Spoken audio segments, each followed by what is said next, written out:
चिंता से बचने के लिए वर्तमान में जियो।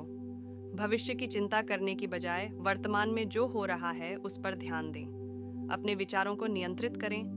अपने विचारों को शांत और स्थिर करने के लिए योग, ध्यान या अन्य मनोवैज्ञानिक तकनीकों का उपयोग करें। अपने आत्मविश्वास को बढ़ाएं। अपने आत्मविश्वास को बढ़ाने के लिए अपने लक्ष्यों पर ध्यान दें और उन पर काम करें। समर्थन लें। अगर आपको अति चिंता की समस्या है तो किसी विश्वसनीय मित्र या परिवार के सदस्य से बात करें। अति चिंता एक गंभीर समस्या हो सकती है, लेकिन इससे बचना संभव है। चाणक्य की शिक्षाओं और अन्य सुझावों का पालन करके आप अति चिंता को दूर कर सकते हैं और एक स्वस्थ और खुशहाल जीवन जी सकते हैं। चाणक्य की शिक्षाएं। अति चिंता। चाणक्य की शिक्षाएं हमें अति चिंता के बारे में बहुत कुछ सिखाती हैं। वे कहते हैं कि अति चिंता एक बुरी आदत है जो हमारे जीवन को बहुत नुकसान पहुंचा सकती है। चाणक्य की शिक्षाओं के अनुसार अति चिंता के कई कारण हो सकते हैं। भविष्य की चिंता। हम अक्सर भविष्य की अनिश्चितता के बारे में चिंतित रहते हैं। हम सोचते हैं कि भविष्य में क्या होगा और अगर कुछ गलत हुआ तो क्या होगा।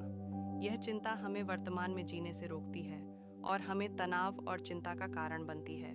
अपनी क्षमताओं पर संदेह। हम अक्सर अपनी क्षमताओं पर संदेह करते हैं और हम सोचते हैं कि हम किसी भी कार्य को सफलतापूर्वक पूरा नहीं कर पाएंगे। ये चिंता हमें जोखिम लेने से रोकती है और हमें असफलता का डर पैदा करती है। दूसरों की राय का डर। हम अक्सर दूसरों की राय से डरते हैं और हम सोचते हैं कि अगर हम कोई गलती करेंगे तो लोग हमें क्या कहेंगे। यह चिंता हमें स्वतंत्र रूप से सोचने और कार्य करने से रोकती है। चाणक्य कहते हैं कि अति चिंता से बचने के लिए हमें कई बातों का ध्यान रखना चाहिए। वर्तमान में जिएं। भविष्य की चिंता करने की बजाय वर्तमान में जो हो रहा है उस पर ध्यान दें। अपनी क्षमताओं पर विश्वास रखें। आप जो भी कर सकते हैं उस पर विश्वास रखें। दूसरों की राय से प्रभावित न हों। साहसी बने। जोखिम लेने से न डरें। चाणक्य की शिक्षाएं हमें यह याद दिलाती हैं कि अति चिंता एक खतरनाक आदत है। इससे बचकर ही हम अपने जीवन में सफलता और समृद्धि प्राप्त कर सकते हैं। इस चैनल की सफलता में आपका योगदान सबसे महत्वपूर्ण है। आपकी प्रेरणा और समर्थन की बदौलत ही हम ये सार्थक सामग्री लाने में सक्षम हुए हैं। यदि आप चाहें तो सुपर थैंक्स के माध्यम से या हमारी मेंबरशिप ज्वाइन करके हमें आर्थिक रूप से सहायता प्रदान कर सकते हैं। यदि आप आर्थिक रूप से समर्थन नहीं भी कर सकते तो भी कोई बात नहीं, हम आपके लिए बेहतरीन वीडियो लाने की पूरी कोशिश जारी रखेंगे। आपका हर योगदान हमें और भी बेहतरीन वीडियो बनाने के लिए प्रेरित करता है। आप हमारे लिए बहुत ज़रूरी हैं और हम आपके आभारी हैं। धन्यवाद। यदि आप इस पर लगातार ध्यान केंद्रित करते हैं तो आप उस आवृत्ति के साथ प्रतिध्वनित होते रहते हैं और ब्रह्मांड और अधिक आपके रास्ते से भेजकर प्रतिक्रिया करता है। यही कारण है कि कुछ लोग कहते हैं कि बुरा किस्मत तीनों में आता है या नकारात्मक घटनाएं ढेर हो जाती हैं। यह ब्रह्मांड आपके खिलाफ नहीं है, यह ज्यादातर आपके ध्यान और भावनाओं के बारे में है। इसीलिए यहाँ ब्रह्मांड के साथ संवाद करने के सर्वोत्तम तरीके हैं। कृतज्ञता। अपनी प्रार्थना या पुष्टिकरण को कृतज्ञता पर केंद्रित करें। उन सभी अद्भुत चीज़ों के बारे में एक पल लें जो आपके जीवन में हैं।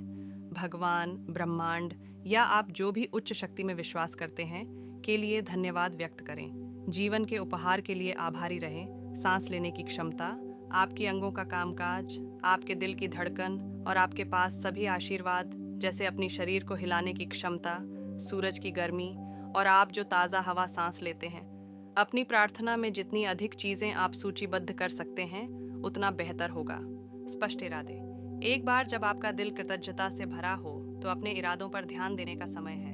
अपने आप से पूछें, मैं अपने लिए क्या चाहता हूँ। यह चरण अपनी इच्छाओं और लक्ष्यों पर ध्यान केंद्रित करने के बारे में है। जो कुछ भी आप अपने जीवन में प्रकट करना चाहते हैं उस पर ध्यान केंद्रित करें। उदाहरण के लिए, आप व्यक्तिगत विकास, एक विशिष्ट उपलब्धि या दूसरों की मदद करने के अवसर के लिए प्रयास कर सकते हैं। यह अपने आकांक्षाओं को परिभाषित करने और आप क्या हासिल करना चाहते हैं इसका एक स्पष्ट दृष्टि बनाने के बारे में। आज के लिए बस इतना ही। सब्सक्राइब और शेयर करना न भूलें। अपने सुझाव कमेंट में ज़रूर दें। धन्यवाद। आशा है कि आपको आज की बातें पसंद आई होंगी। अगली बार फिर मिलेंगे। तब तक सुरक्षित रहें और स्वस्थ रहें। नमस्ते।